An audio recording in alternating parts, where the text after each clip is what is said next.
زمین. تا جایی که برایمان معلوم است آن یگانه جرم آسمانی دارای حیات در کائنات می باشد. چرا؟ برای چی سیاره ما اینقدر مخصوص است؟ پاسخها در گذشته دوری تاریخ زمین محفوظند. برای آنها را یافتن ما را ضرور است که به گذشته سیاره‌مان سیاحت کنیم و نخستین آدمانی در آن راه گشته را ببینیم. از قطعه‌های به مقابل هم حرکت کننده گذریم. با دینازاورهای بزرگ بدهیبت واخوریم. با اقیانوس بای از جانورهای حیرت آور غوطه‌ور شویم. سردی دوره‌های یخبندی جهانی را احساس نماییم و همه گونه ضربه‌های بزرگ کائنات را امتحان کنیم. ما را لازم است که به قفا برگردیم، به همان زمانی که خود سیاره زمین به وجود آمده بود. آنگاه ما می توانیم که تاریخ حیرت آور سیاره خود را از سر نو مشاهده کنیم. برای چی؟ چرا ما هممون اینجا وجود داریم؟ زمین، تاریخ سیاره.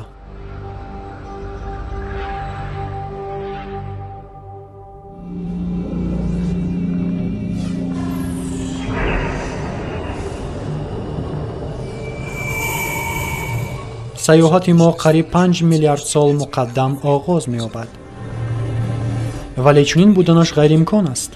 هیچ یک نشانی سیاره زیبای و نیلابی ما وجود ندارد. تنها یک ستاره جوانی را می‌بینیم، آفتابمان را، در احاطه همه این چنگ‌های کیهانی. ولی هنوز هم خیلی بر وقت است. حالا زمین حتی به شکل گیری شروع نکرده است.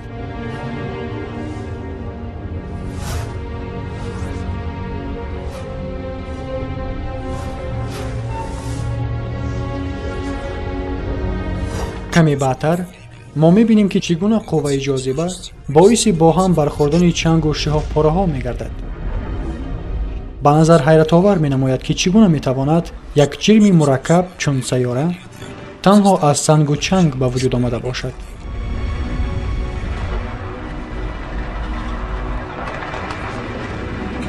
دوام میلیون ها سال قوه جاذبه این شهاب پاره‌ها آنها را به هم می‌آورد که در نتیجه آن زمین شکل می‌گیرد.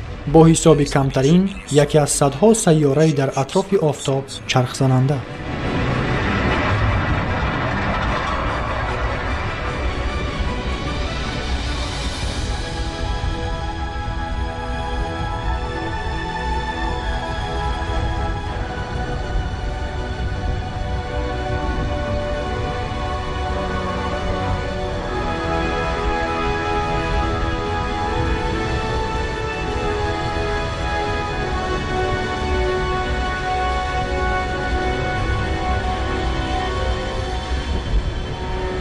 ولی 4 میلیارد و 540 میلیون سال قبل سیاره‌مون از خانه دیده بیشتر به کره سوزان مانند بود.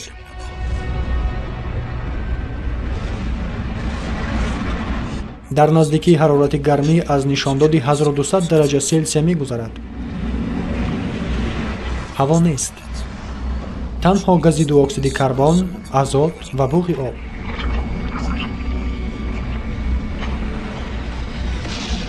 اینجا چنان سوزان و اینقدر زیاد شعاع‌های رادیواکتیوی هستند که کمی پیشتر رفتم و می‌توانیم تماماً گداخته شده نابود شویم.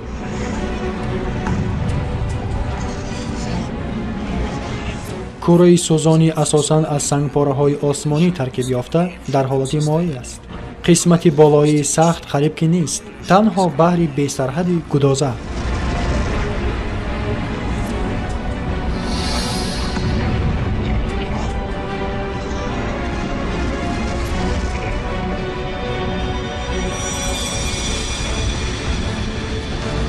سیاره جوانی با نام تیا راست به طرف ما حرکت می‌کند. با اندازه مریخ و با سرعت 15 کیلومتر در یک ثانیه. این 20 مرتبه زیادتر از سرعت تیر است.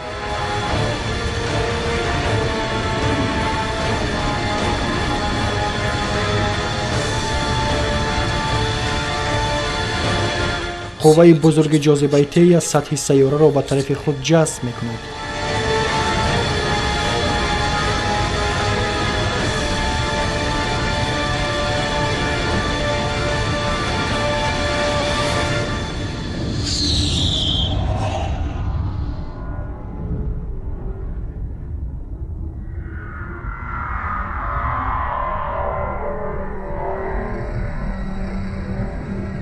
موج ترکش به آسانی به طرف مقابل سیاره می رسد. هر دو سیاره جوان گویا به مایع تبدیل می یابند. به کائنات میلیاردها تن شکسته پاره ها پرتافته می شوند.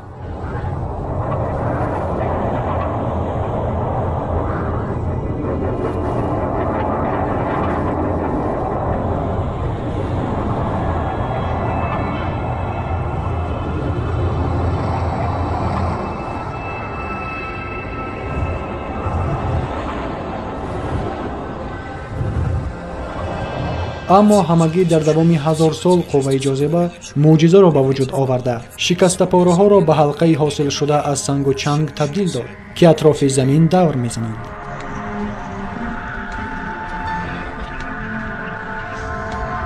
همین گونه از این حلقه کره به اندازه زیاده از 3000 کیلومتر شکل میگیرد.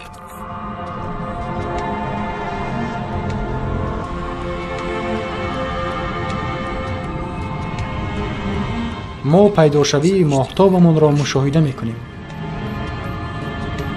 وی از آن ماهتاب میدانسته ما نزدیکتر است.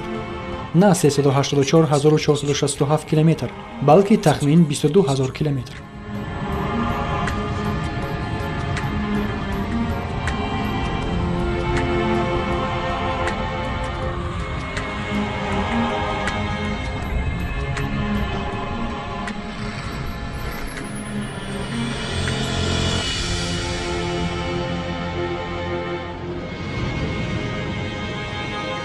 در زمین سردگشته آفتاب طلوع کرده.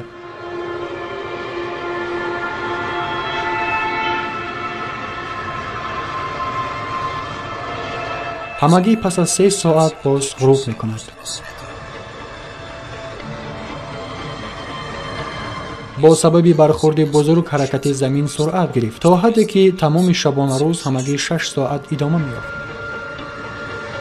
روزها که زود می گذرند، زمین هم آهسته تر تغییر می یابد. برای آنکه تاریخ سیاره مان را فهمیم، لازم است که زودتر میلیون سال را عبور نماییم.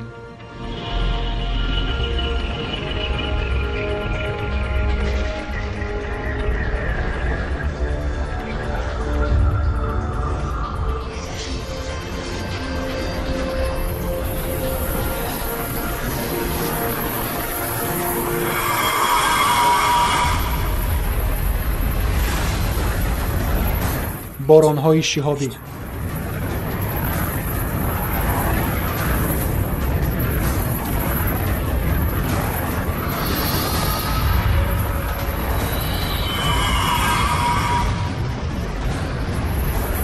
سه میلیارد و 900 میلیون سال قبل به ما شکسته پاره‌های باقی مانده از دیگر سیاره‌های نظام آفتابی حمله می‌کنند.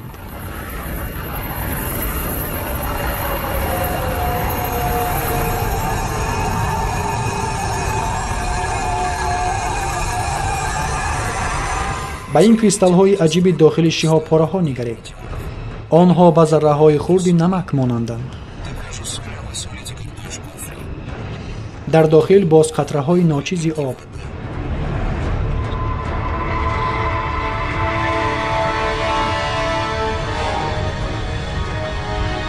چنین می نماید که در این شهاب پاره های سوزان ماده های برای پیدایش حیات ضروری موجود است.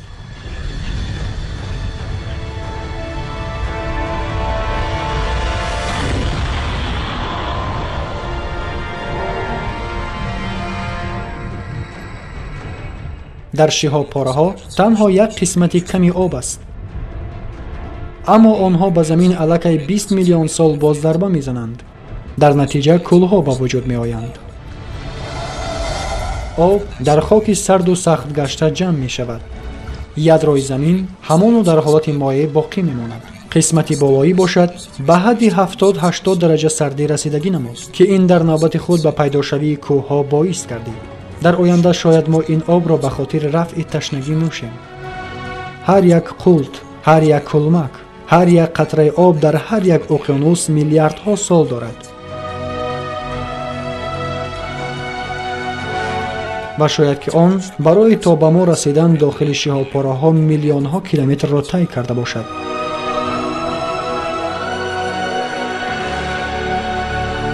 زمین دارای نمود معین‌تری شد، ولی اینجا همان خطرناک است.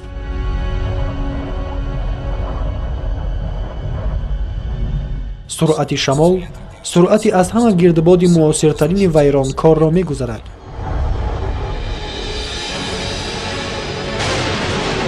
این گردباد نهایت درجه بزرگ در نتیجه حرکت با سرعت سیاره به وجود آمده است.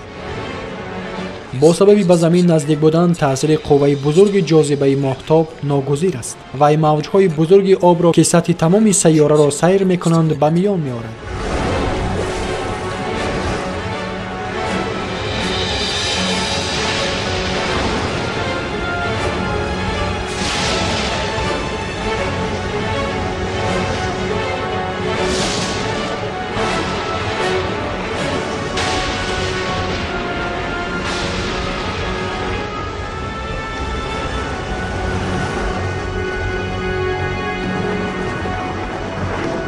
اما با مرور زمان ماهتاب دور می شود. موجها آرام می گردند و سیاره به آهسته حرکت کردن شروع می کند.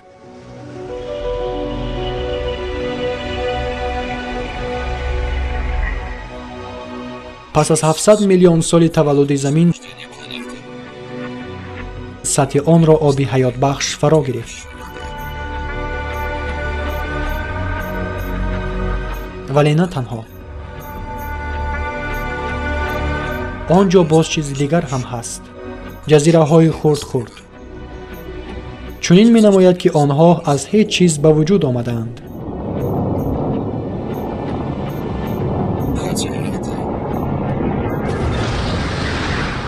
کوه های گدازان ولکانی زمین را شکافته به سطح اقیانوس می برآیند. با گذشت وقت مگمای گداخته سرد و سخت و سنگین می شود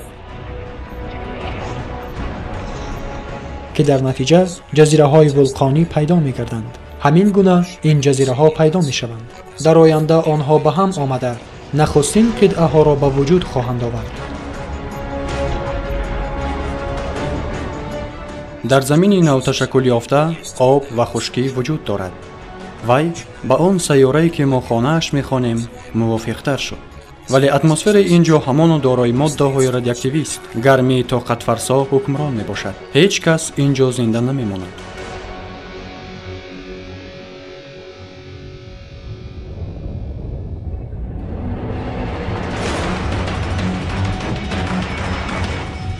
باران‌های شهابی از زمان تشکلیابی سیاره همان فعالند. اما اکنون که 3 میلیارد و 800 میلیون سال گذشته است، حمله بی‌امانی آنها به زمین افزایش می‌یابد. چیز خط سیر این شهاب‌پاره‌ها را ویران کرده است. آنها الکی به سیاره آب آوردند. لیکن این مرتبه در آنها باز چیز دیگر هم هست.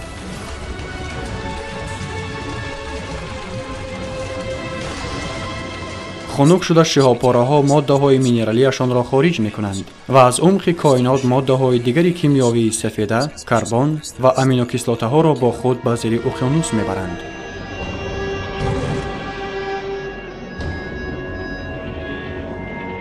تاریکی. نورهای آفتاب بیشتر از مسافه 300 متر ژرفتر نمی‌روند. حرارت قریب که از صفر پایین است.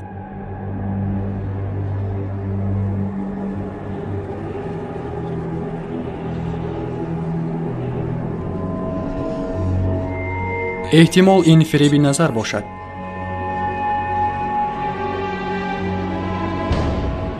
شهر لوله‌مانند زیریابی.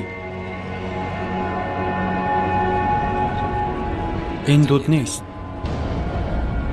آن کم چیزی به مانند مایع جوشان است.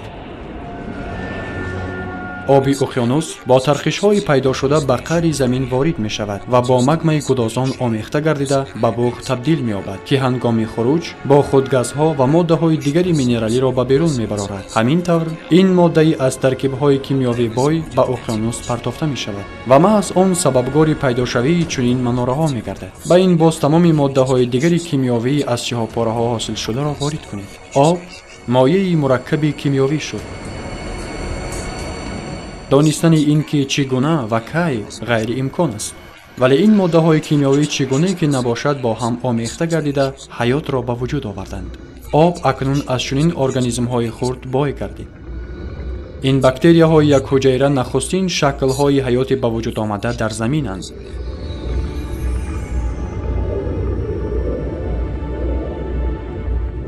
این قله بزرگی فتح برای معین سازی تاریخ سیاره است.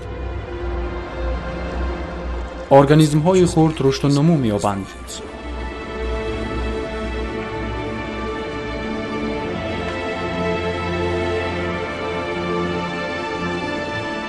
ولی بعدتر در دوام صدها میلیون سال هیچ چیز تغییر نمی‌یابد.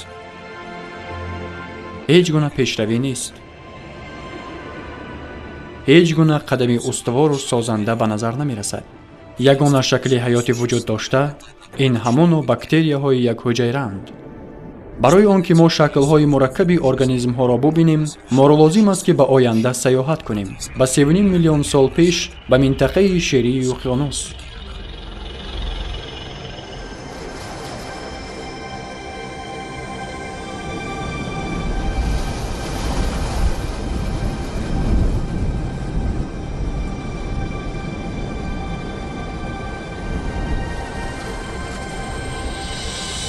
این چیزهای مانند به سنگ‌ها و یا شاید رستنی‌ها گویا از قعر اقیانوس می‌رویند.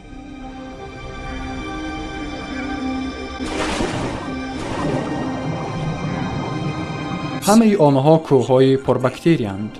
منطقه با نام استروماتلیدها.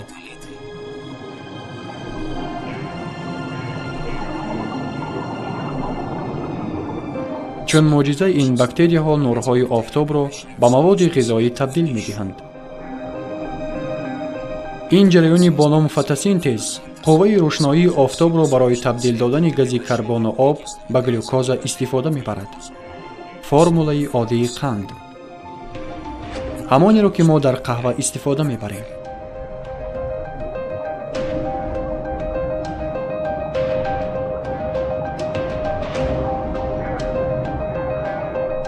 و در رفت چنین تبدیلیابی معجزه‌ناک ماده دیگری حاصل می شود. گاز با نام اکسیژن. زیر آب استروماتلیدها آهسته اقیانوس را با اکسیژن بای می گردانند.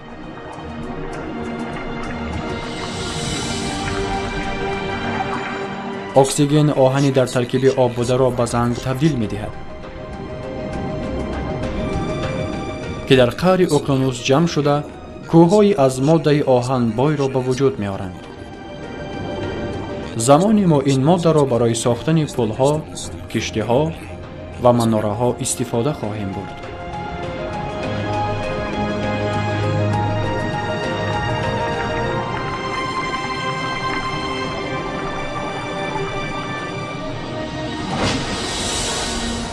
بالای موج‌های آب باشد، اکسیژن اتمسفر را به وجود می آورد.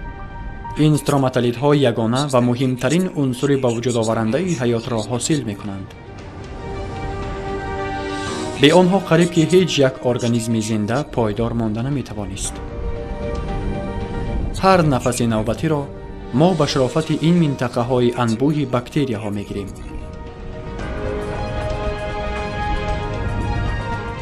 در دوام 2 میلیارد سال دیگر مقدار اکسیژن هرچی زیادتر می گردد. سیاره آهسته حرکت می کند و روزها باشد درازتر می شوند.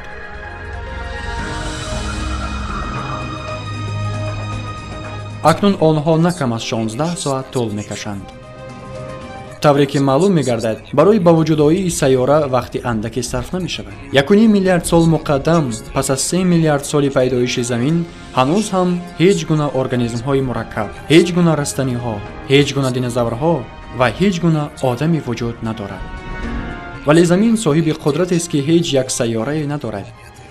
قدرتی که قادر است همه چیز را تغییر دهد.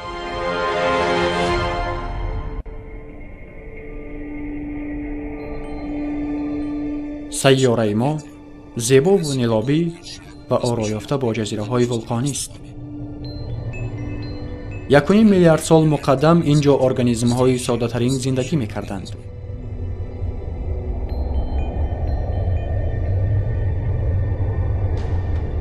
тавре ки мо мебинем, давоми миллионҳо сол калом як қувваи ҷазираҳоро гурӯҳбандӣ мекунад. Замин тарқишҳои бузург пайдо карда ба қисматҳо тақсим мешавад. ядрои замин ҳанӯз ҳам фаъол ва сӯзонтар аз сатҳи офтоб аст. чунон сӯзон ки ҷойивазкунии замину кӯҳҳоро ба вуҷуд меорад. ин ҳаракатҳо қисматҳоро аз ҳар гӯшаи олам тела дода ба ҳам меорад ва уқёнусҳоро аз байн бурда қитъаи нахустинро ба вуҷуд меорад. миллионҳо сол мегузарад. агар ба ин ҳодиса niгарем, бароямон маълум мешавад ки сайёраамон фаъол, тағйирёбанда ва барҳаёт аст. дар давоми 400 миллион сол қитъаи ягона ва бузургтарин бо номи Родиния шакл мегирад. дар соҳилҳои Родиния строматолитҳо муддати бештар аз 2 миллиард сол оксигенро ҳосил намуда мӯъҷизаи ҳақиқиро ба вуҷуд оварданд. ҳарорат 30 дараҷа селсия гарм, давомнокии шабона-рӯз 18 соат.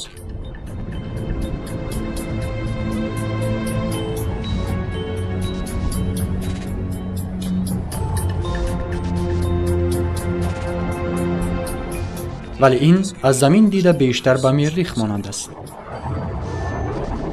барои ин ҷо ҳаётро дарёфтан лозим аст ки боз ҳам дар вақт сайёҳат кунем.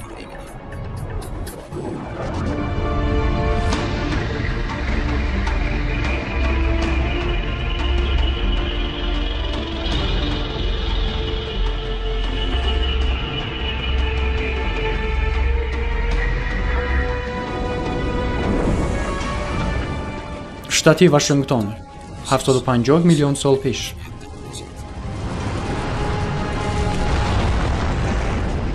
кадом як қувваи аз қаъри замин бароянда заминро мешикофад. дунёро гӯё ду тақсим мекунанд.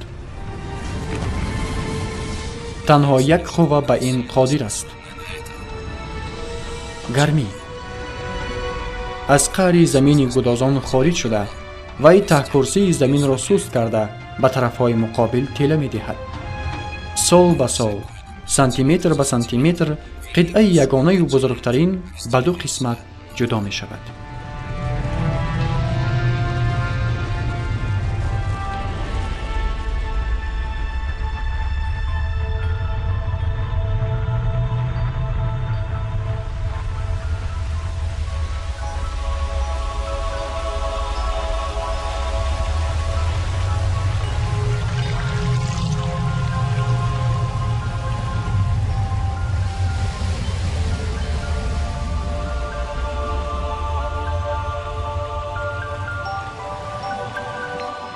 бо сабаби фаъолнокии начандон зиёди геологӣ вулқонҳои зиёд пайдо шуданд.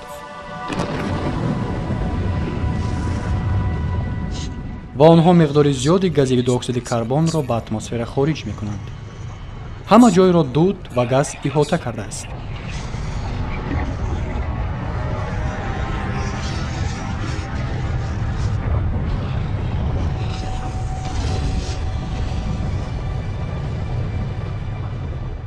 ҳамаи ин диоксиди карбон бо об омехта шуда боронҳои ишқориро ба вуҷуд меорад. кӯҳҳо аз боронҳои ишқории сероб ва бо гази хориҷшудаи диоксиди карбон бой мешаванд.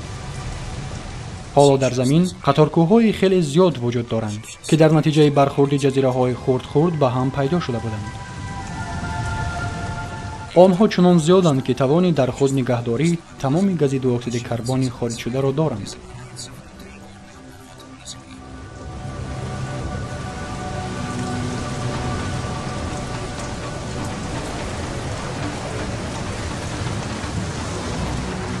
вале барои нигаҳдории гармии офтоб дар сатҳи сайёра миқдори гази карбон ҳанӯз нокифоя аст. дар муддати якчанд ҳазор сола ҳарорати ҳаво то ба 50 дараҷа селсия поён фаромад.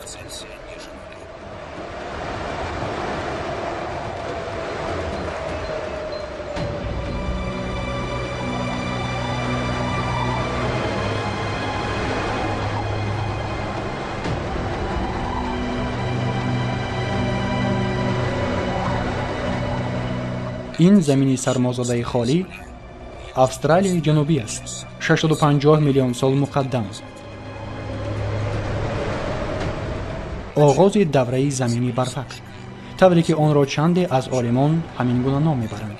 ба андешаи онҳо ин давраи аз ҳама тӯлонитарин ва сартарини ҷаҳонӣ буд, ки дар сайёраамон ба вуқӯъ омадааст. девори бузурги пирях бо баландии 1000 метр. яхро боздоштан ғайриимкон аст. ҳар қадар ки ях зиёд бошад, пас ҳамон қадар нурҳои офтоб ба кайҳон аз сатҳи сайёра инъикос меёбанд ва ҳамон қадар зудтар пиряхҳо бузург мешаванд. боз яктои дигар чунин девори бузурги пирях вуҷуд дорад. ин ду пиряхи бузург аз қутбҳо ба муқобили ҳам омада дар хати истиво бо ҳам бар мехӯранд.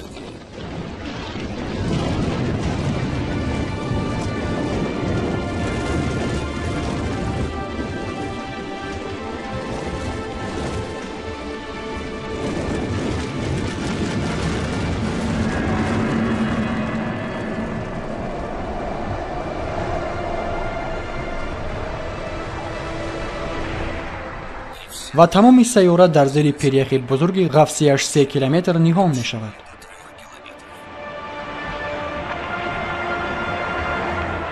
як вақтҳо сайёраи гудозони вулқонӣ ҳоло ба сайёраи сарду пӯшида бо бузургтарин пирях табдил ёфт. қариб тамоми нур ва гармии офтоб ба кайҳон боз мегардад.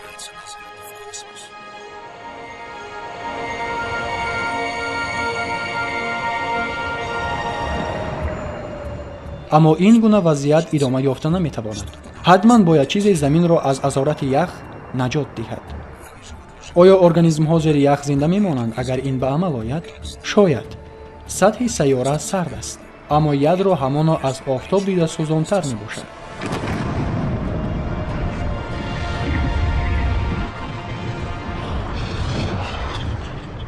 хуруҷи вулқонҳо ҳанӯз аз замони оғози яхбандӣ ба вуқӯъ меояд, вале ҳамону гармӣ ва қудрати онҳо наметавонист ба ях таъсире расонад.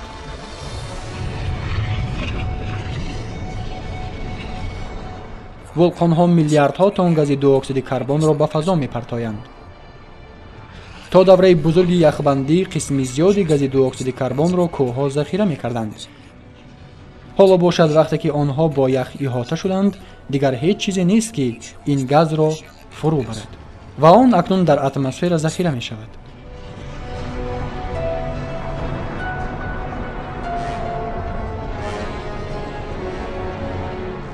ба мисоли курпа, вай гармии офтобро дар сатҳи сайёра нигоҳ медорад. ҳарорат баланд мешавад ва инак ки 15 миллион сол гузаштааст, ях ба обшавӣ шурӯъ мекунад.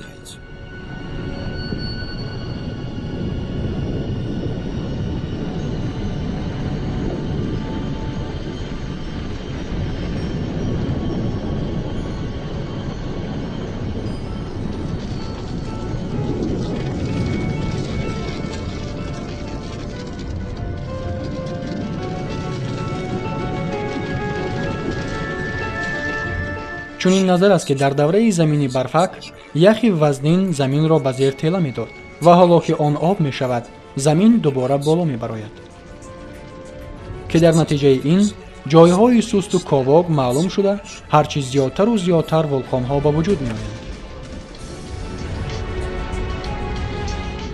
бо сабаби озод шудани миқдори зиёди гази дуоксиди карбон ин вулқонҳо гармиро боз ҳам бештар мекунанд. обшавӣ суръат меёбад. сатҳи оксиген боло меравад. дар натиҷаи силсила реаксияҳои кимиёвӣ ях оксигенро ҳосил намуд.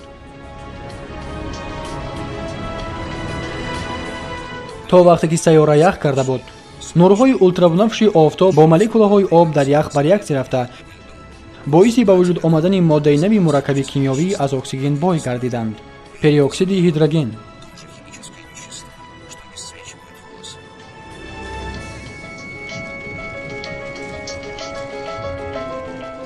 ях об мешавад ва миқдори фарогирии периоксиди ҳидроген афзоиш меёбад, ки ба озодшавии оксигени бағоят зиёд боис мегардад.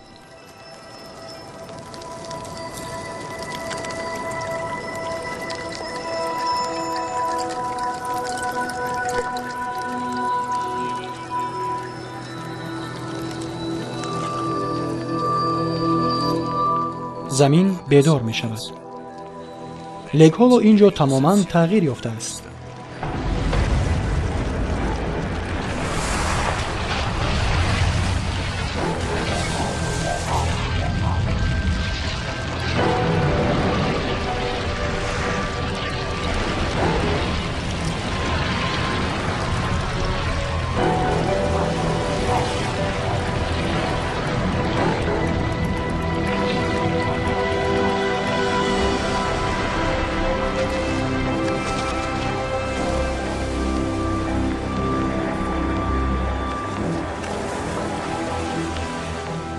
اکنون 600 میلیون سال پیش اتمسفر گرمتر شد. حالا اینجا مثل روزهای تابستان است. دوامناکی شبانه روز 22 ساعت را تشکیل می دهد. اگر به همه این باز عنصر چهارم هستی را یعنی آب را جمع کنیم، پس یک نظام مکمل با نام حیات به وجود می آید. تا آغاز دوره زمینی برفک در اقیانوس‌ها باکتریاهای ساده‌ترین به وجود آمدند. ولی البته آنها نمی توانستند که در این دوره یخبندی زنده مانند، در حالی که آن 75 مرتبه زیادتر از تمام تاریخ موجودیت انسانیت بود.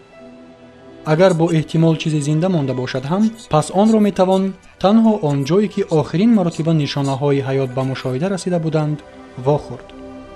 در اقیانوس.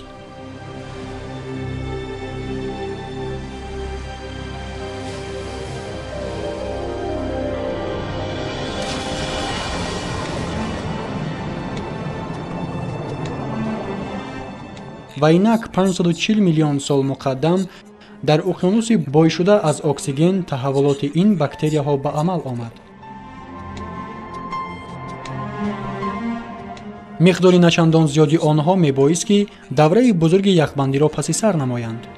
رستنی ها همه جا دامن گستردند و نه تنها. این جانور بیشتر به نرم بدن ها مانند است. با نام ویوکس این نرم بدن نخستین نماینده جانورهای بسیار حجیره است.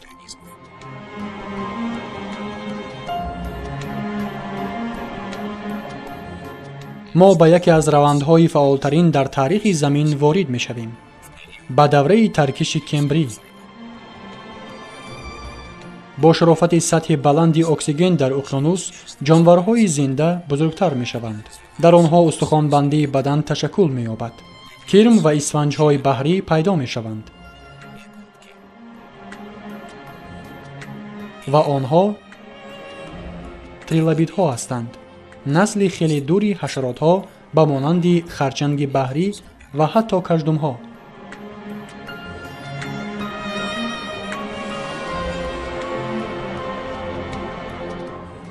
در اقیانوس ارگانیسم‌های زنده تشکل می‌یابند. باکتریاهای خردترین به چنین جانورهای بدهیبت مبدل می‌شوند. این انومالوکاریس است. با درازی قریب 60 سانتی متر.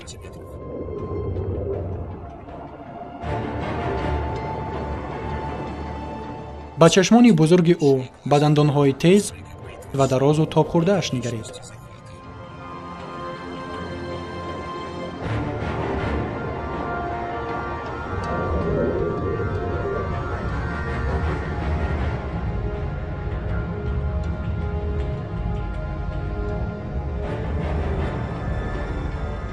انومالوکاریس را لازم است که تنها انتخاب کند.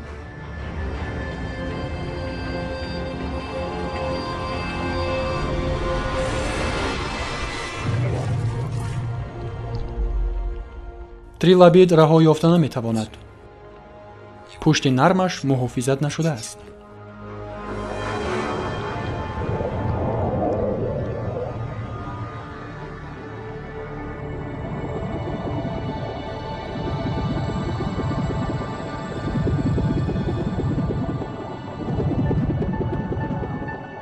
اینها پیکای ها اند.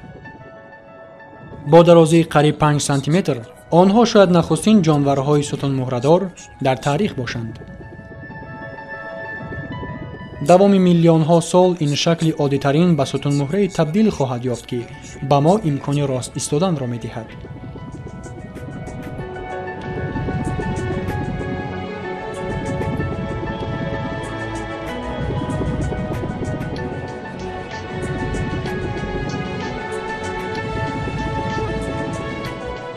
мо ба уқёнус ворид шуда фикр кардем, ки ҳаётро дар ҳоли нобудшавӣ дар меёбем.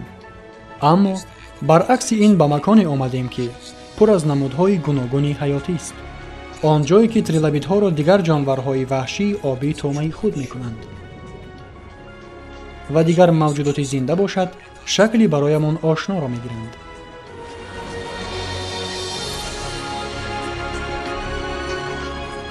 зери мавҷҳои об аллакай даҳҳо ҳазор навъҳои растаниҳо ва ҳайвонҳо умр ба сар мебаранд.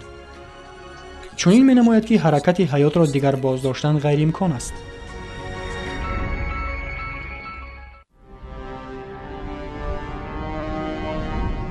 мо нишонаҳои ҳаётро дар хушкӣ ҷустуҷӯ мекунем. 460 миллион сол муқаддам ҷойивазкунии қабатҳо бори дигар ба вуқӯъ омад. дар зер боз як қитъаи нав арзӣ вуҷуд кард. Гондвана. ин ҷо гарм аст. ҳарорати ҳаво 30 дараҷа селсия. миқдори оксиген ба ҳадди ҳозираш наздик мешавад. хушкӣ мебоист, ки бо растаниҳо пӯшида мешуд ва дар он ҷонварҳо паҳн мегаштанд.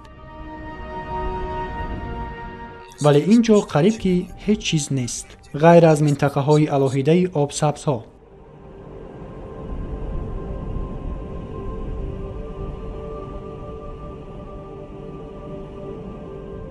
барои ин танҳо як шарҳ вуҷуд дорад. офтоб.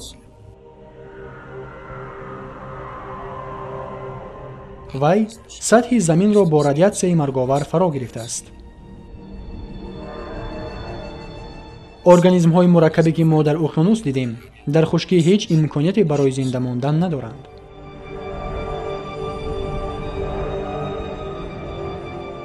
лек дар баландии 50 километр аз сатҳи замин, он ҷое, ки нурҳои офтоб сарҳади ҳавои заминро убур мекунанд, як чизи аҷоиб рух медиҳад. оксиген бо радиатсияи офтоб бархӯрда, он ба гази дигар табдил меёбад. озон. ин газ сайёраро муҳофизат мекунад. ин қабати озонӣ радиатсияи марговари офтобро фурӯ мебарад. давоми 150 миллион сол қабати озонӣ ғафстар мешавад ва ҳар қадар зиёдтар радиатсияи офтобро ба сатҳи замин ворид шудан намегузорад. агар ин қабат намебуд, ҳаёт дар хушкӣ вуҷуд намедошт.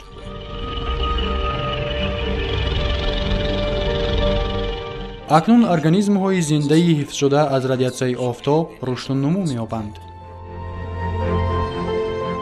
ин сабзаҳои ҷо ҷо доман густурда нахустин растаниҳои рӯйзаминианд ва онҳо ҳар қадар бештар оксигенро ба атмосфера хориҷ мекунанд. сатҳи оксиген бо суръат баланд мешавад. 350 миллион сол муқаддам.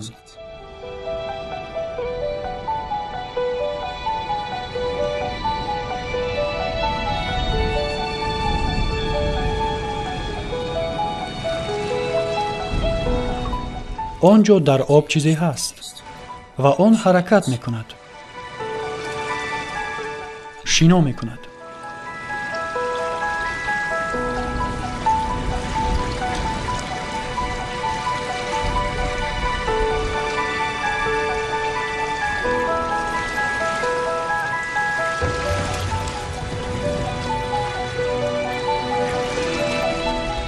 ин моҳии ғайриоддӣ бо ном тиктаник мебошад.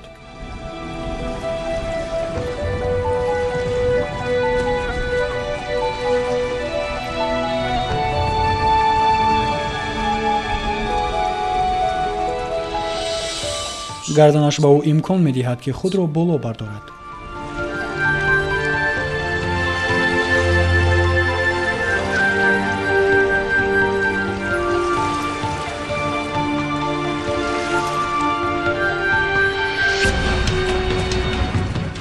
панҷаҳои шинокунандаашро вай ҳамчун дастон истифода мекунад.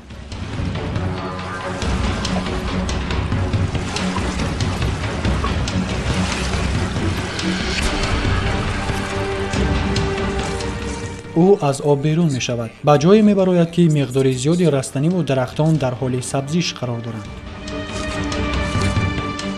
در جریان تحولات دوام 15 میلیون سال این جانوران چهارپا صاحب دمی با قوت گردیدند. آنها اکنون هر قدر کمتر در محیط آبی زندگی می کنند تا به آن حدی که پرره مقیم محیط زیستی خشکی می شوند. این 360 میلیون سال پیش روی می دهد. محض از همین نماینده جانور همه دیگر حیوانهای چهارپای ستون مهره‌دار پیدا می شوند. دینوزورها، پرنده ها، شیرخورها و بعداً ما و شما.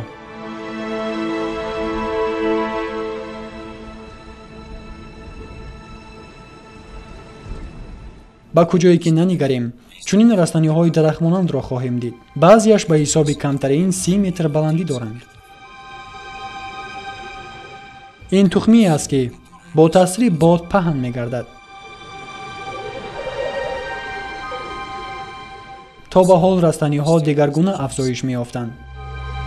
با یاری ساده‌ترین هایی که برای انکشاف و افزایششان آبی زیاد لازم است. اما این تخمی چندین کیلومتر از آب دور می باشد. این رستنی هنوز شکل نگرفته آب و خوردنیش در داخل است. برعکس ساده ترین ها این تخمی قادر است که دور از آب یک چند ماه زندگی کند و حتی سال نیست.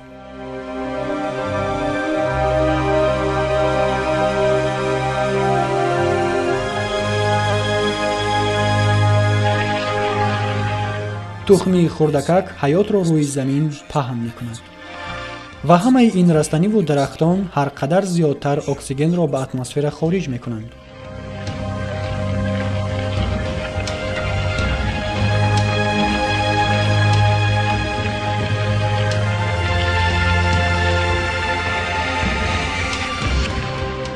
ما اکنون با آسانی می توانیم این جای را اقامت اختیار کرده نفس گیریم و زندگی کنیم.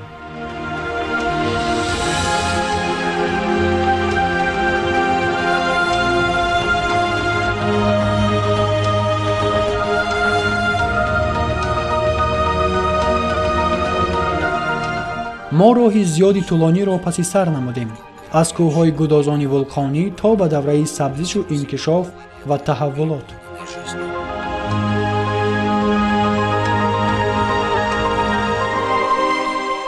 انسانیت هنوز وجود ندارد، ولی ماهی ها، رستنی ها وجود دارند.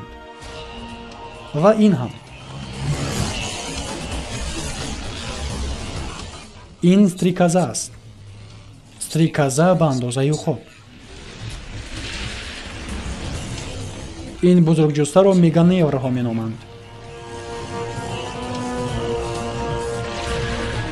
آن چیزی که زمان پنجه بود حالا به قناتها مبدل گشت و منطقه شکار استریکازه ها تا رفت وسیع شد.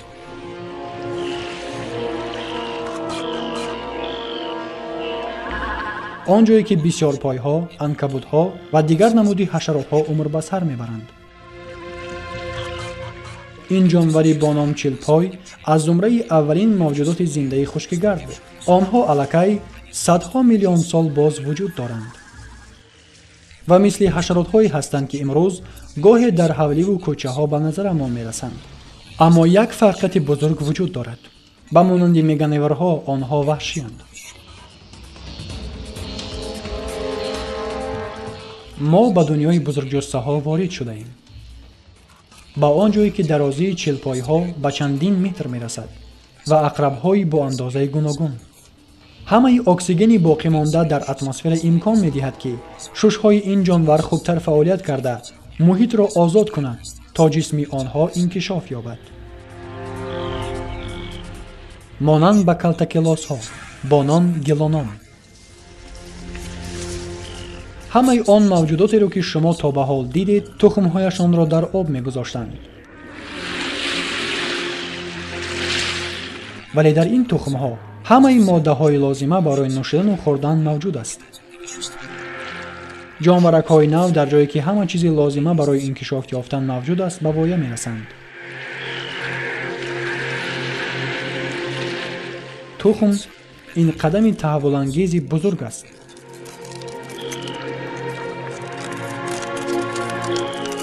اکنون جانوران می توانند که آب را گذاشته پره به محیط خشکی کوچ بندند.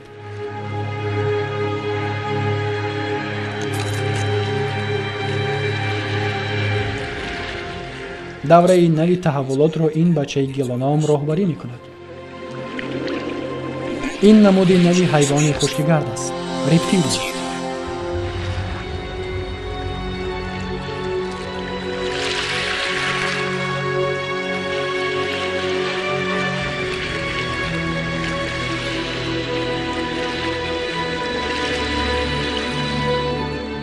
حیات بیچون و چرا با مرگ پیوند است. مقداری زیادی رستنی و درختان با تاثیر باد و هوا بالای هم افتاده در زیر ذخیره می شوند و به پوسیده شوی شروع می کنند که بعدتر به قبض‌های نوی زمین تبدیل می یابند.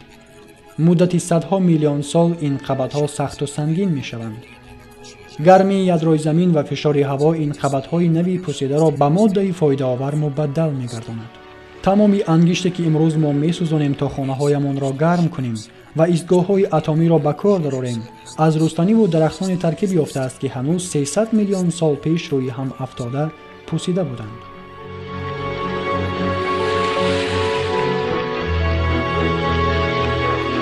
میان بوتلاق‌دارها حیات به چشم نانمایان رشد می‌یابد. تخمی‌ها به نزدیکی سبز می‌شوند، رستنی‌ها قد می‌کشند و این زمین خالی باز هم زنده می‌گردد. چنین به نظر می‌رسد که حیات سیاره را تسخیر کرده است.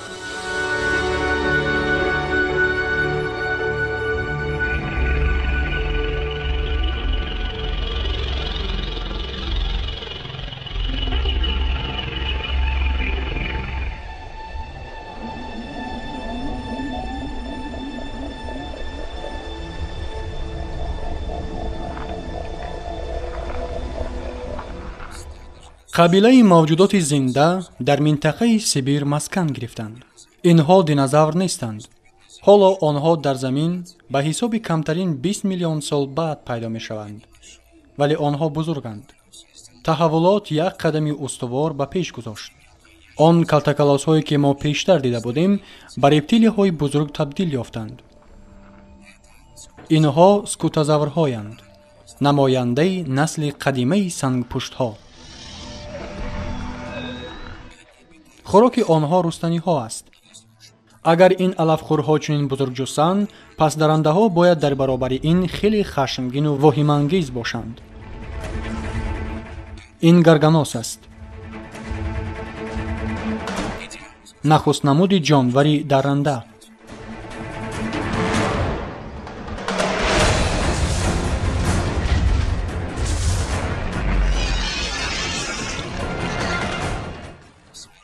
با دندانهای دراز و تیزش گرگانوس سکوتازاور را زخمدار می کند.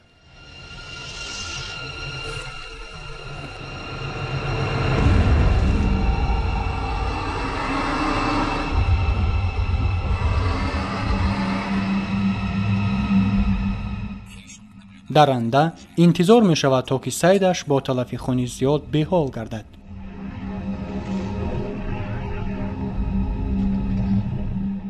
و ایستید که وی قفا می گردد. کدام یک حادثه غیر مقرری روی می دهد. زمین گرم و سوزان می شود.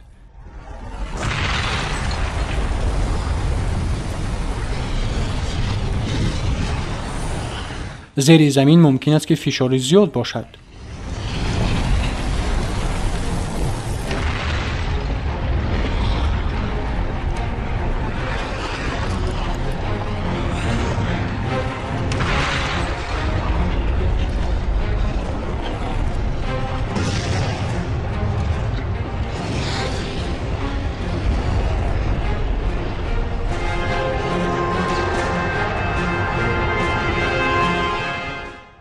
مگمای گدازان زمین را شکافته به بیرون می براید. اما این ولکان تنها نیست. تمام منطقه می سوزد. این ولکان منطقوی است. مگمای زیادی گدازان از قعر زمین جوشیده با فشار ترقش ها پیدا کرده بیرون می شود.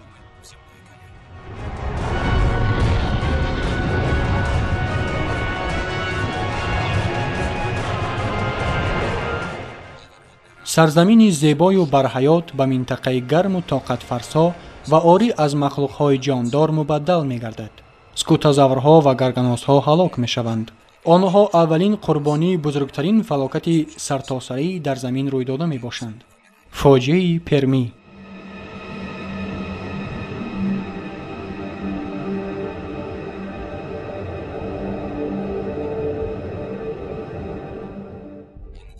در قسمت دیگری قطعه گندوانا باشد. چنین می نماید که هیچ چیز روی نداده است.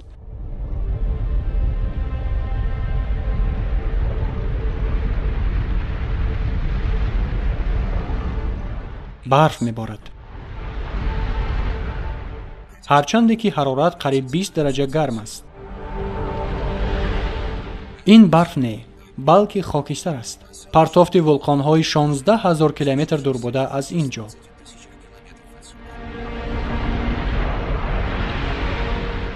خاکستر اتمسفر را فرا می‌گیرد و حیوان‌های تمام سیاره از نفس‌تنگی هلاک می‌شوند.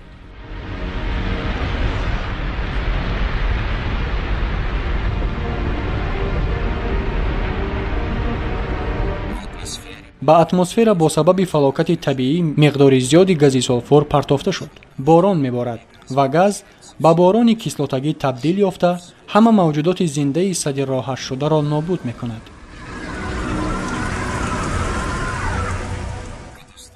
فاجعه‌ای که منطقوی می‌نمود حالا اهمیت عمومی سیاره‌ای پیدا می‌کند. با سبب ولکان‌های سرتاسری سیبیر سطح گاز دو اکسید کربن در زمین زیاد می‌گردد.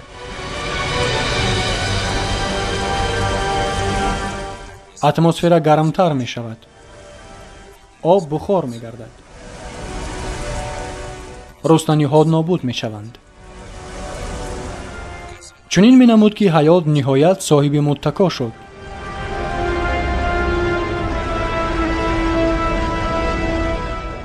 ولی از افتش ما خطا کردیم.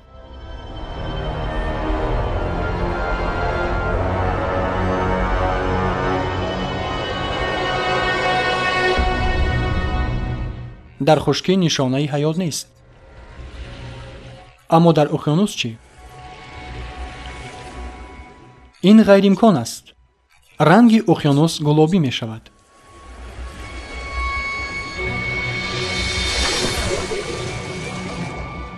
رستنی ها، تریلبید ها، درنده ها همه‌شان نیست شدند. همه غیر از این آب سبز های گلابی رنگ. ممکن است که اقیانوس با سبب اتمسفر نوی گرم از اکسیژن محروم شده است.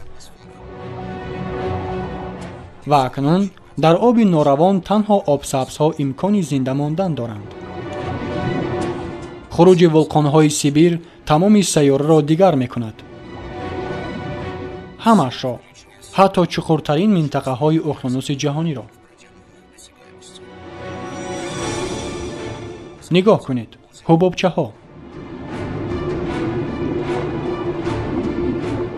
اما این اکسیژن نیست. این گاز متن است که از ذخیره بزرگ قعر اقیانوس خارج می شود. متن گاز گلخانه‌ای است که تقریباً زهرآگینی‌اش 20 مرتبه زیادتر از گاز دو اکسید کربن می باشد. تا هنوز این گاز یخ کرده بود. ولی در نتیجه بالا رفتن حرارت در اقیانوس گاز به آزاد شدن شروع می کند.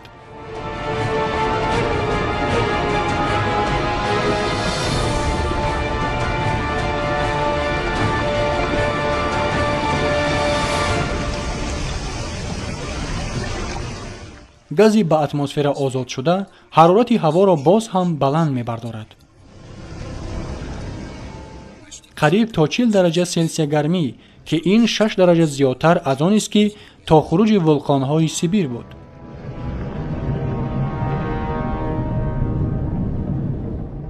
اکنون حتی آن جانورهایی که تا به حال زنده مانده بودند هلاک می شوند. از وقت خروج ولکان ها 500,000 سال گذشت. تمام این قدر وقت مگمای سوزان به بیرون خارج می شد. حالا وی مساحت منطقه را به مانند شتات‌های متحده آمریکا غصب کرده است. که قبط گداخته شدهش قریب 6 کیلومتر را تشکیل می دهد.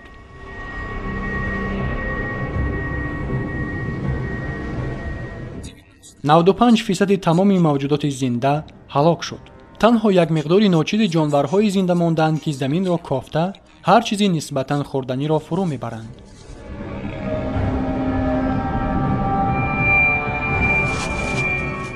دیگر همه چیزی باقی مانده نابود شد.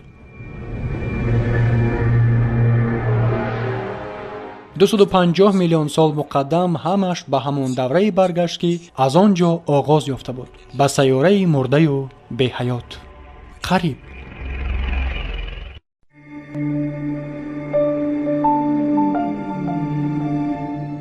از زمانی که قریب تمام نمود جانورهای نو تشکل یابنده به نیستی رفتن 50 میلیون سال سپری شد.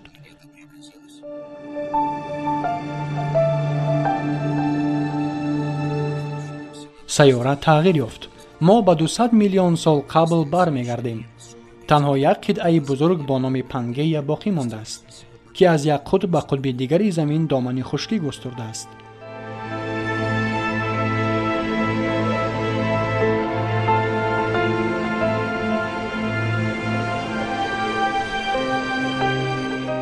سیاره پس از فاجعه بزرگ برقرار می شود. پس از فاجعه هلاکت سرتاسری حرارت معتدل می شود. باران‌های اشغالی از بین می روند. رستنی‌ها از سر نو نشأ و نما می یابند.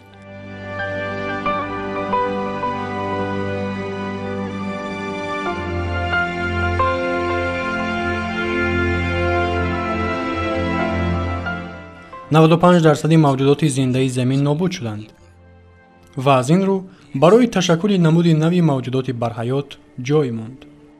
نمودی که در سیاره چنان حکمرانی خواهد کرد که پیش و پس از آن هم این گونه‌اش را تاریخ تشکل یابی زمین یاد ندارد. دینوزاورها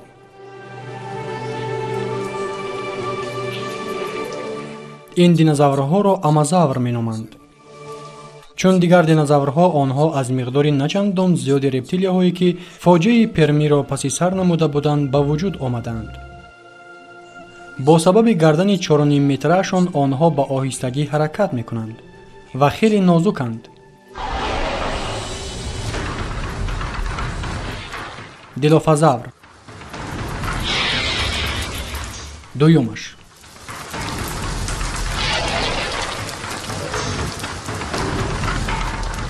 آنها نسبتاً خرد و زود حرکتند.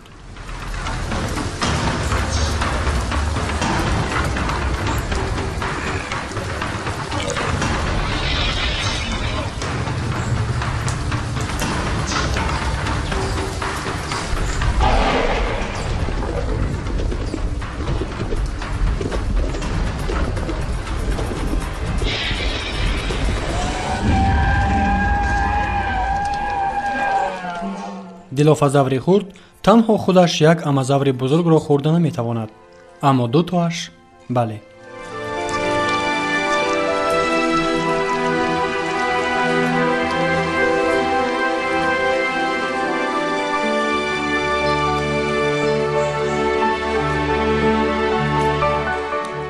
دینوزاورها زمین را احاطه کردند، ولی به هیچ یک حیوان امکان دست نمی‌دهد که سیاره زود تغییر یابنده را به زیر اطاعت درآورد.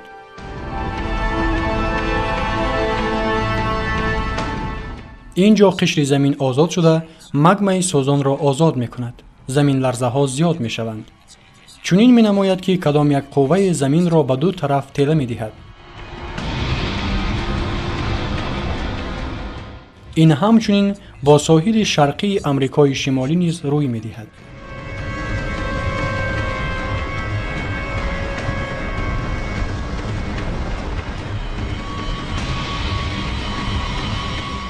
قبض‌های زمین باز به حرکت می‌درآیند.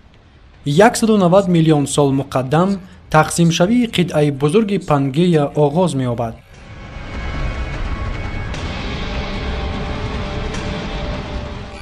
یک جزء بزرگ خشکی جدا می شود و در میان خالیگی پیدا می گردد که با آب اقیانوس نو به وجود آینده تیدیس پر می شود.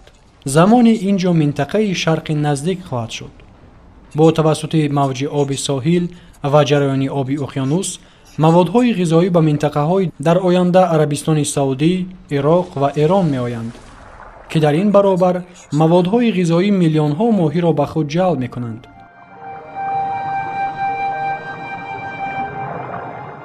он ҷое ки ин қадар зиёд ҳаёт аст, марг низ ҳаст. моҳиҳо ва планктонҳои мурда қаъри уқёнусро иҳота карданд.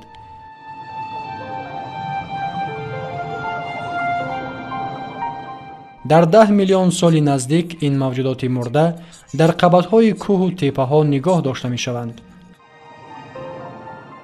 гарм шуда ҷисми моҳиҳо ва планктонҳои нахустин ба нафт табдил меёбанд.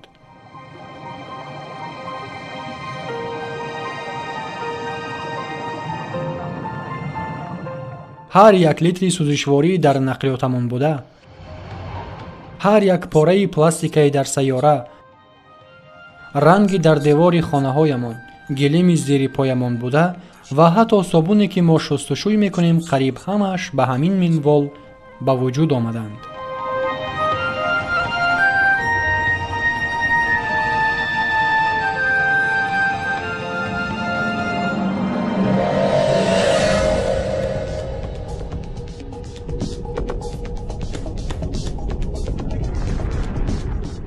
Як 80 миллион сол пеш ҳанӯз ҳам қитъаи Амрикои ғарбу шарқӣ аз қисмати Аврупо ва Осиё дар ҳоли ҷудошавист.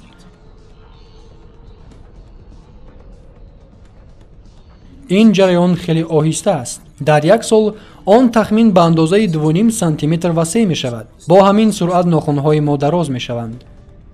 вале ҳамин ки мо ҷараёни вақтро тезонем, пас хоҳем дид ки чӣ гуна зери чашмамон уқёнус ва қитъаи нав ба вуҷуд меоянд. Монреал аз Марокаш ҷудо мешавад. Нью-Йорк бошад аз Африқои ғарбӣ. ҷаҳон бароям мо намуди маъмулиашро пайдо мекунад. холигии миёни ду қитъа бо об пур шуда уқёнуси бузург ба вуҷуд меояд. уқёнуси Атлантика.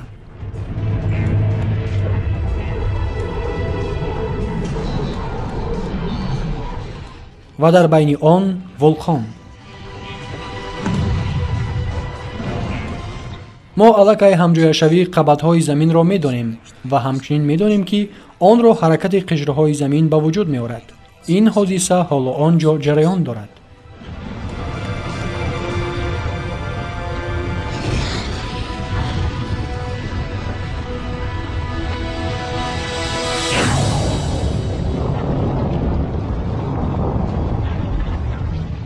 тамоми қаъри об ба ду қисмат ҷудо шуда ба боло тела дода бароварда шуда буд. қаторкӯҳҳои баландтар аз Ҳимолой ва дарозтар аз кӯҳҳои сангӣ. об ин ҷо ҷӯшон аст. магма аз қаъри замин ба боло мебарояд.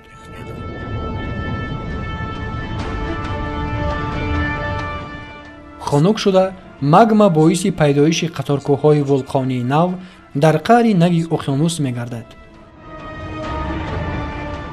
ана чӣ қисматҳои замин ва қитъаи Пангеяро шакл медиҳад. ана чӣ ҷаҳони моро ба вуҷуд меорад.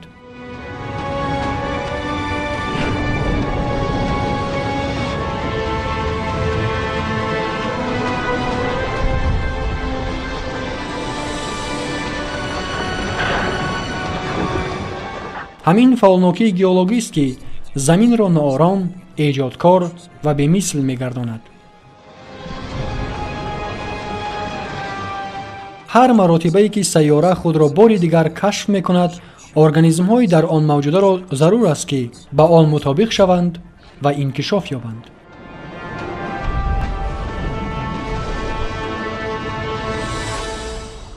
ба монанди инҳо ихтиозаоранд. наслҳои гузаштаи онҳо рептилияҳо дар хушкӣ зиндагӣ мекарданд, вале сайёра тағйир ёфт ва онҳо ҳам. онҳо соҳиби қанотҳои шинокунанда гаштанд ва онҳо на чандон пештар ба уқёнуси нав ба вуҷуд омада, уқёнуси Атлантика омаданд. дарозии ин ихтиозавр 6 метр аст. вай зуд шино мекунад бо суръати қариб 40 километр дар як соат.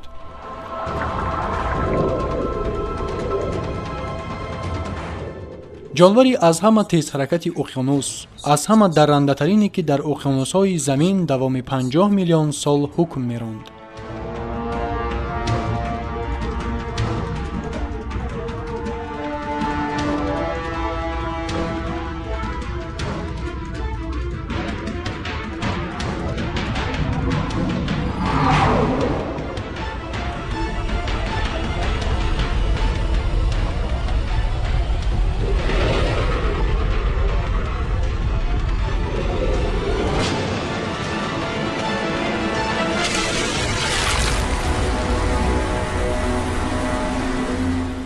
вале намояндаи нави даррандае пайдо шуд ки бо ӯ рақобатпазир гардид. плеозавр бо ҷисми дарозтар аз автобус ва вазни баробар ба нақлиёти боркаш. қувваи ҷоғи бузурги вай аз қувваи ҷоғи акулаи сафед 8 маротиба зиёдтар аст. дарозии дандонҳояш бошад ба 30 сантиметр мерасад.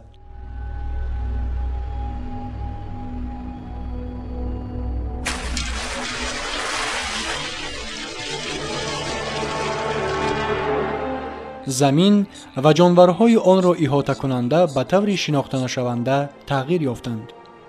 замоне ин ҷо хоки хушк буд, ҳоло бошад уқёнуси Атлантика.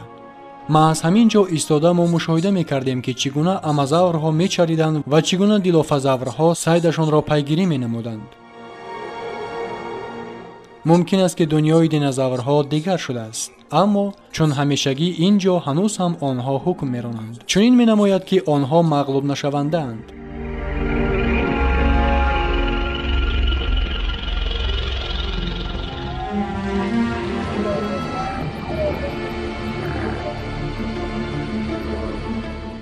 ин ҷонвар монанд ба курмуш аст ки аз миқдори начандон зиёди ширхӯрони зиндамонда аз ҳалокати сартосарӣ ки 185 миллион сол қабл рух дода буд ташаккул ёфтааст. ғайр аз ин ӯро динозавр сайд мекунад. бо ҳамин сабаб бисёре аз намояндаҳои ширхӯрон дар дарахтон ва зери замин зиндагӣ карда аз тарси динозаврҳо танҳо шабона рӯи замин мебароянд. ширхӯрон ба динозаврҳо ҳеҷ хавфе эҷод намекунанд.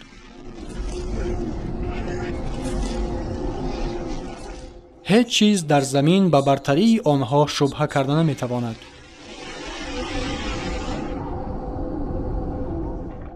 ҳеҷ чиз дар замин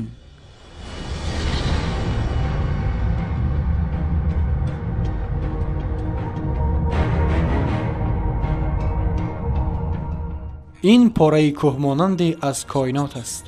пораи бузург.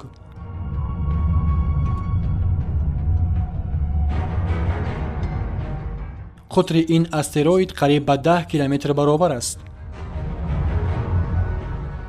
вай аз кӯҳи эверест ҳам бузургтар мебошад.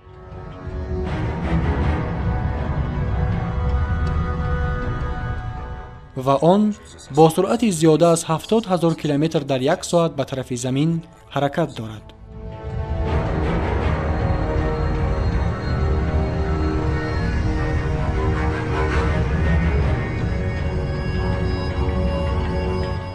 вай ба халиҷи Мексика парвоз мекунад, рост ба соҳили нимҷазираи Юкатан.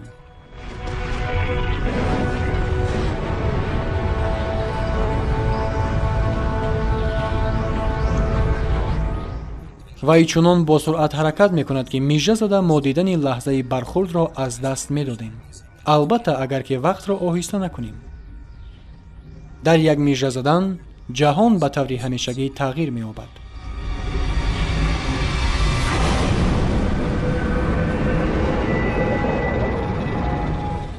дар лаҳзаи бархурд қисми муқобили астероид ҳамоно дар баландии тахмин 11 000 метр қарор дорад. дар ҳамин гуна баландӣ тайёраҳои тиҷоратӣ парвоз мекунанд.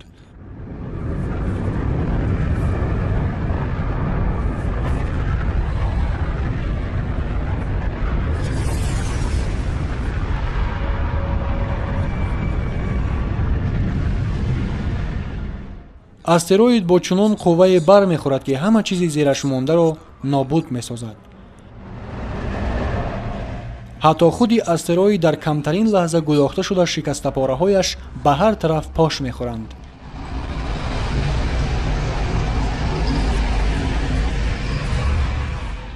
نیرویی که در نتیجه ضربه حاصل شد به میلیون ها نیروی بمب‌های هسته‌ای برابر بود.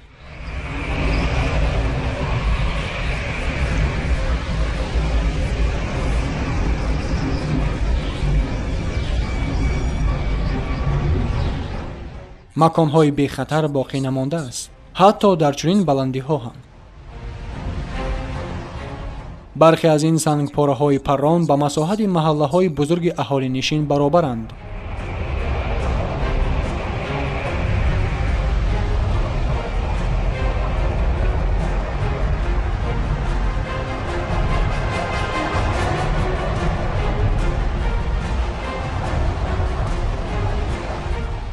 موج برخورد از مرکز ضربه به مثال ترکیش بمب هسته‌ای به 4 طرف در مساحت‌های خیلی بزرگ دامن پهن می‌کند.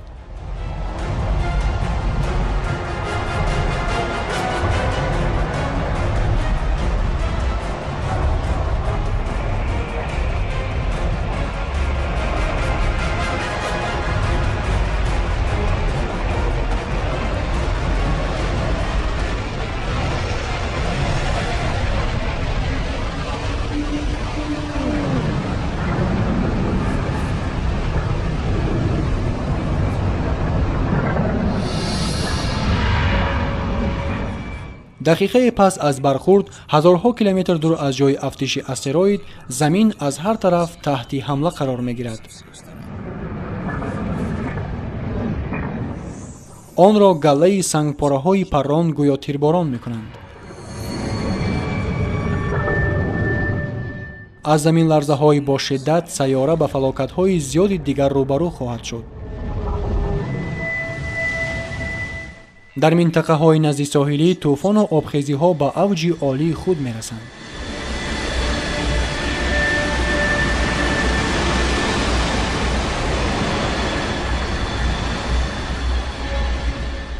ولی این حمله شدید هنوز نو آغاز یافت.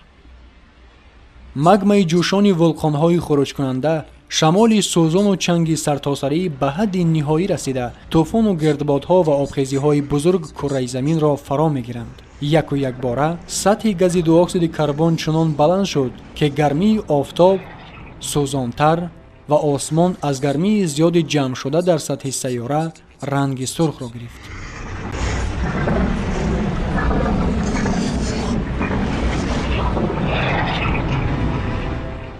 حرارت زمین تا به 275 درجه بالا می رود. رستنی ها خود از خود می سوزند.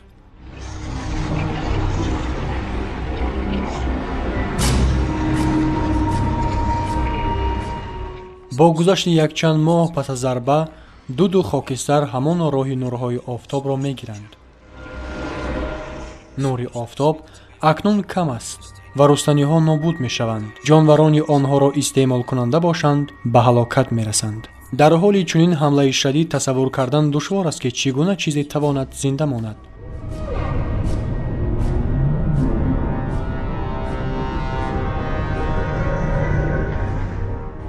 «65 میلیون سال مقدم با سبب ضربه بزرگ دینозاورها زیر حمله سنگپاره‌ها مانده سوخته هلاک شدند. حکمرانی دینозاورها که 165 میلیون سال ادامه یافته بود به آخر رسید.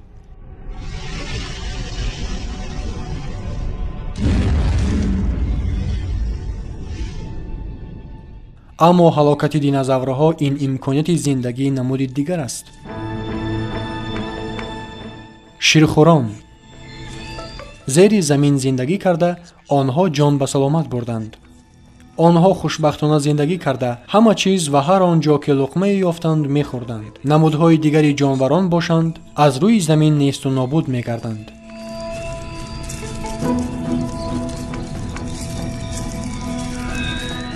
اینها همان نمایندگان میراثبران دینозاورهایند.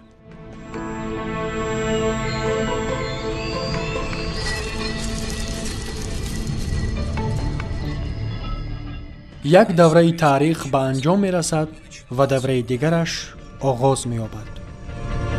دینозاورها دیگر نیستند و شاید این می تواند امکانیت برای گذشتگان ما باشد. динозаврҳо хеле боз нобуд шуданд. дар сайёра сулҳ ҳукм фармост.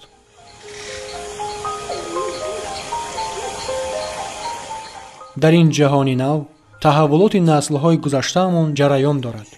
ширхӯрон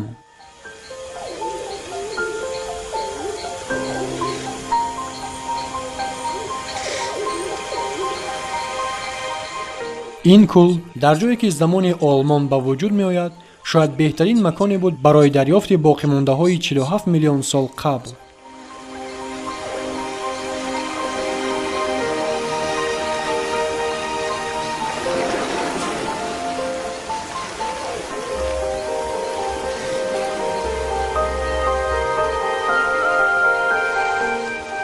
ин гуна ширхӯрро мо ҳанӯз надидаем.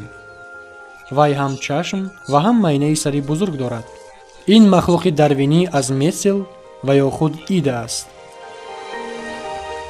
дар намуд ида тамоман ба мо монанд нест, аммо боқимондаҳои ида ки то замони мо санг шуда расиданд ба он далолат мекунанд ки аз ин ҷонвар дар оянда маймунҳо, приматҳо ва ниҳоят одамон метавонистанд шакл гиранд. мо ба гузашта аз миёнаи 47 миллион соли таҳаввулот менигарем. назди чашмонамон шояд яке аз аввалин намояндаи насли мо бошад. ин кӯл дар дами хуруҷи вулқон аст ки гази заҳрогин хориҷ мекунад.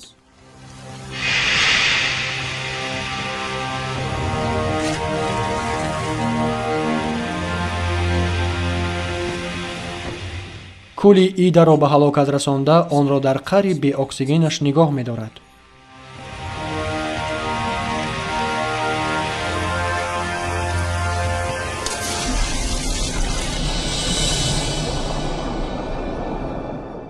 замоне вақте ки об нобуд шуда ида санг мешавад, мо онро дар меёбем ва барои худ маълум мекунем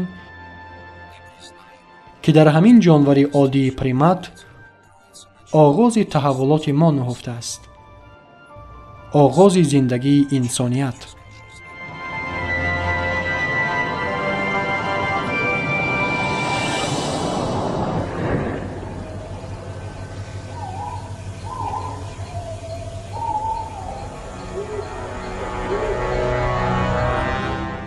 мо ҳарчи зиёдтар ба фаҳмише ки ҳама чизи дидаи мо, бактерияҳои уқёнус, моҳиҳои минбаъд хазанда ва курмушҳои зерихокӣ ба пайдоишамон боис гашт, наздик мешавем. ба фаҳмиши оне ки чӣ гуна сайёраи мо ташаккул ёфт.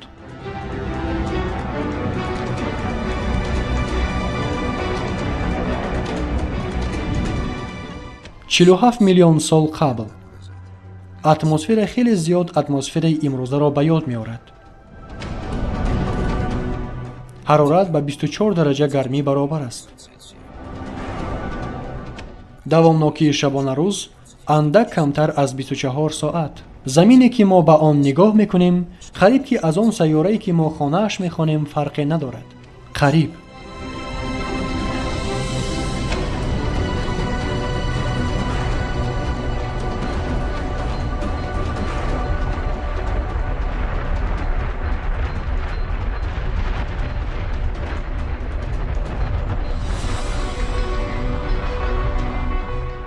қабатҳои замин боз ба ҳаракат медароянд ва тавассути онҳо бошад қитъаҳо низ. ҳиндустон бо шимол ба осиё ҳамроҳ мешавад.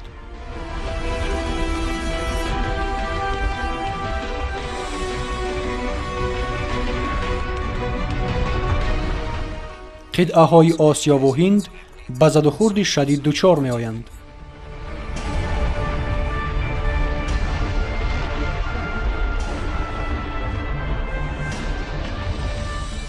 ҳар ду қитъа ҳам бохт мекунанд.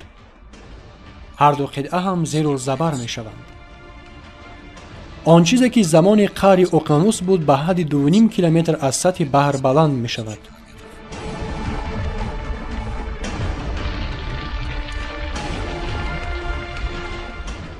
қаторкӯҳҳои бузурги баландиашон ба 1500 метр мерасида ба вуҷуд меоянд. 4500 метр.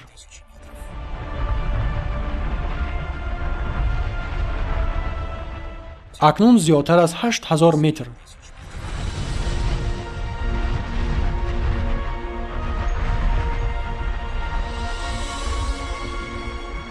اینها قطارکوه‌های هیمالایند.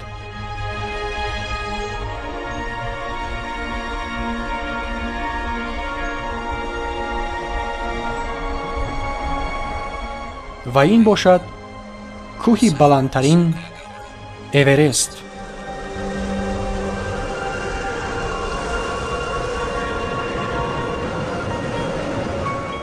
баландии он ба ҷараёни ҳамоҳанги обу боди болои замин мерасад.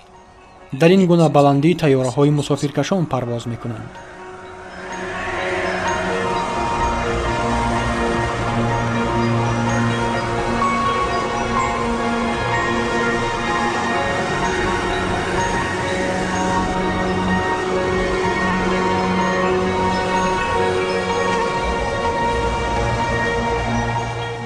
барфи дар қуллаҳо обшаванда маншаи обҳои дарёҳои бузург ба мисоли Ганг, Инг, Йенсей ва дарёи Зард аст.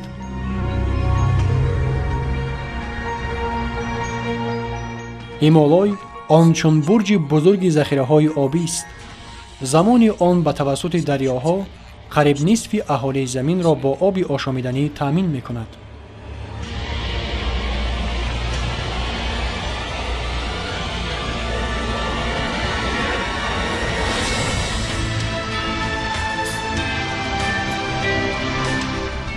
ин аст сайёраи мо 20 миллион сол муқаддам. тамоми қитъаҳо ва уқёнусҳо он гунаеанд ки мо медонем. танҳо як чиз он ҷо намерасад: башарият, насли инсоният.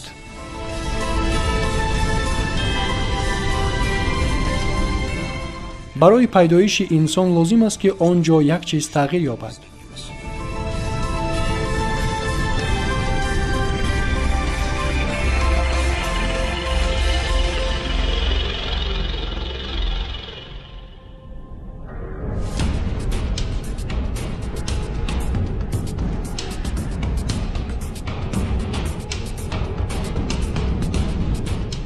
қад-қади соҳили шарқии африқо дар байни қитъаҳое ки қабати заминро ташкил медиҳанд як рахи бузург пайдо мешавад.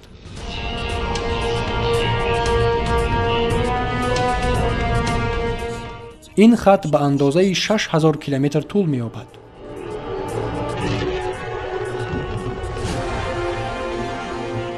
дар канораҳояш кӯҳҳо ташаккул меёбанд.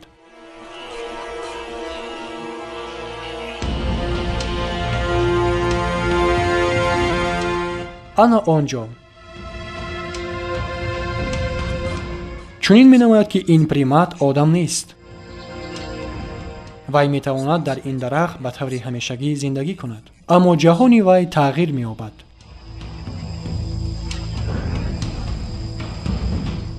ба мисли девор кӯҳҳои ташаккулёбанда намегузоранд ки оби уқёнуси Ҳинд ба ин ҷойҳо ҷорӣ шавад. ҳаво гарму хушк мешавад. ҷангали сарсабзу намнок ба биёбони хушку холӣ табдил меёбад. иқлими нави гарм низоми зиндагии бисёре аз ҷонваронро вайрон карда, онҳоро ба нестӣ мебарад. онҳоро маҷбур мекунад ки хӯрокашонро аз хонаашон хеле дур дарёфт кунанд. онҳоро маҷбур мекунад ки дигар бо дастонашон роҳ нараванд. маҷбур мекунад ки бархезанд ва бо ду пой роҳ бираванд. ин қадами аз ҳама муҳимтарин дар таърихи башарият аст. мумкин аст ки ин қаторкӯҳҳои бузурги соҳили шарқии африқо сабаби ба рӯи ду пой роҳ гаштанамон шуда бошад. чунин менамояд ки ин ғайриимкон аст. ҳаракати ногаҳонии ду қабати замин мумкин аст ки сабаби оғози силсилаи воқеаҳое ки ба пайдоиши нахустин одамон мусоидат намуд шуда бошад.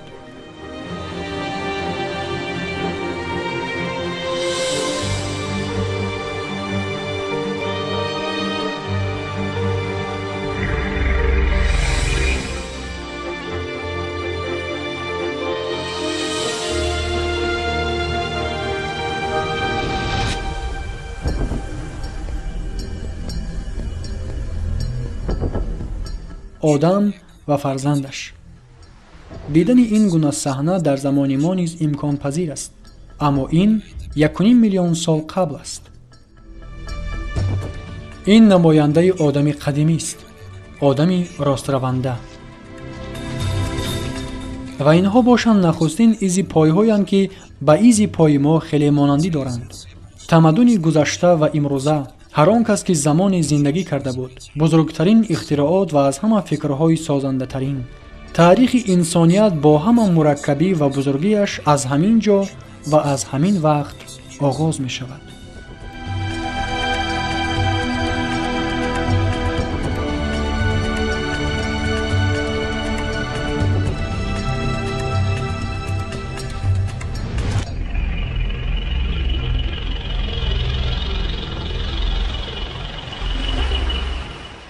اقلیم باز تغییر می یابد.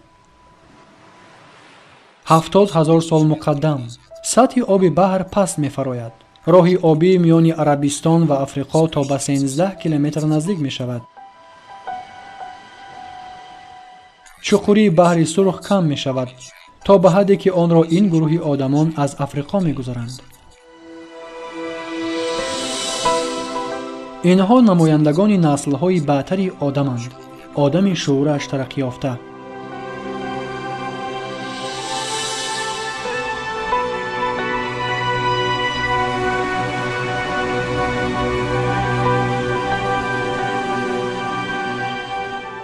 آنها بحر را گذشتند. به عقیده عالمان همه مردان و زنان و کودکان زندگی می‌کرده بیرون از حدود افریقا از همین تخمین 200 نفر به وجود آمدند. با مرور زمان گذشتگانمان قبیله به قبیله افزایش می‌یابند و در تمام جهان پهن می‌شوند. در آسیا و اروپا.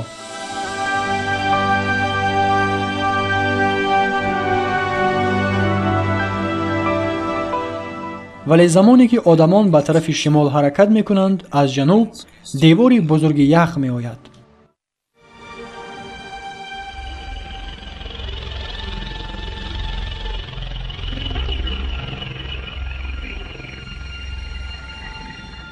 اروپا 40,000 سال قبل. در تمام جهان پهن شده گذشتگان ما، آدمی با شعور، می‌بیند که دنیا زود تغییر می‌یابد. هوا خیلی سرد می‌شود.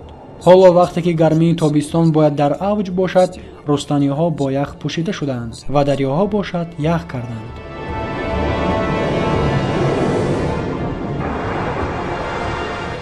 تغییریابی طبیعت در کره زمین در سطح گاز دو اکسید کربن و جریان آب گرم سیاره به موافقه رسیده حرارت را پایان می‌پرورند. زمین و ساکنانش در دوره یخبندی قرار می‌گیرند. پیرک‌های بزرگی با بلندی چون مناره‌ها به طرف نیمکره شمالی با سرعت 30 سانتی متر در یک روز پیش می‌روند. آهسته و با قدرتمندی زیاد آنها منظره‌ای را تشکیل می‌دهند که توسط آن شرشره‌های بزرگ در کناره‌ها به وجود می‌آیند. سیاره دیگر هیچگاه مثل پیشتر نمای نخواهد داشت.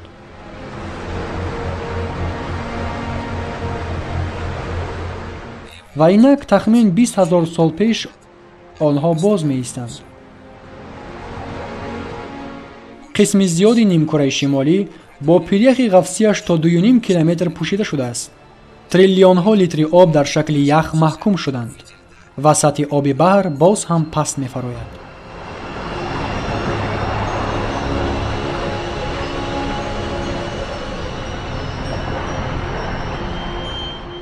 بیست هزار سال قبل از اقیانوس راه خشک میان آلیاسکا و سیبیر پیدا می شود.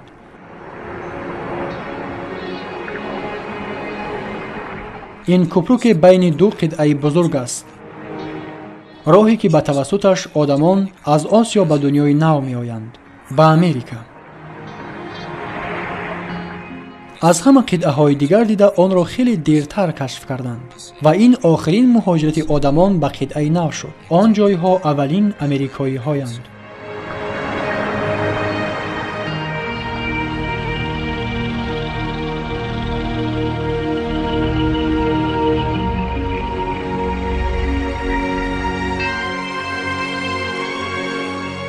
و اینک 14,000 سال مقدم تغییریابی که به دوره یخبندی باعث شد جریانش را عوض نمود.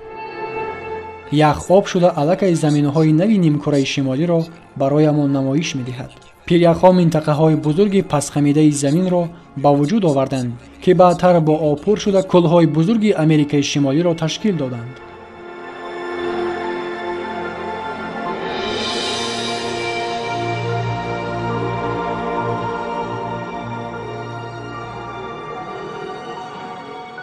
شش هزار سال پیش یخ به قفا به طرف قطب‌ها می رود، به ارکتیکا و انتارکتیکا.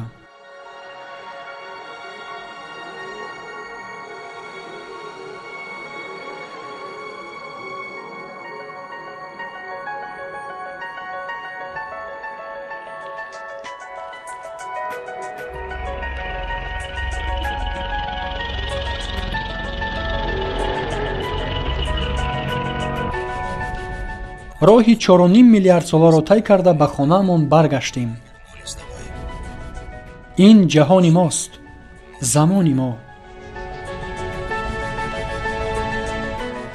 اکنون ما نخستین مراتبه می توانیم که تاریخ تشکلیابی سیاره‌مان را بازسازی نماییم و می توانیم درک نماییم که چگونه و چرا هر چیزی را که ما اطرافمان می بینیم امروز وجود دارد. سر کرده از آسمان بالای سرمان، مهمترین ترکیبی به وجود آورنده حیات آب. زمین زیر پایمان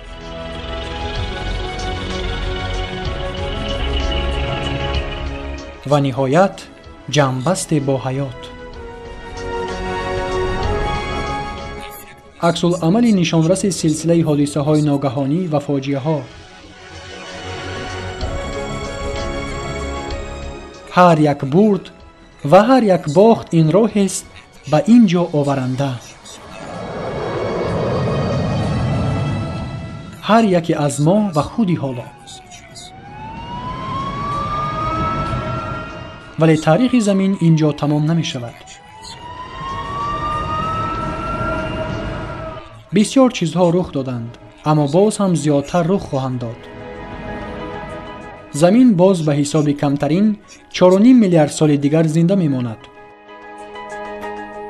هر آن چیزی را که ما هنگام سیاحتمان دیدیم حالا نصفی از تاریخ است. تنها تصور کنید که چگونه معجزه ها، فاجعه ها و مخلوق های حیرت انگیز سیاره ناآرام و ایجادکارمان را انتظار است.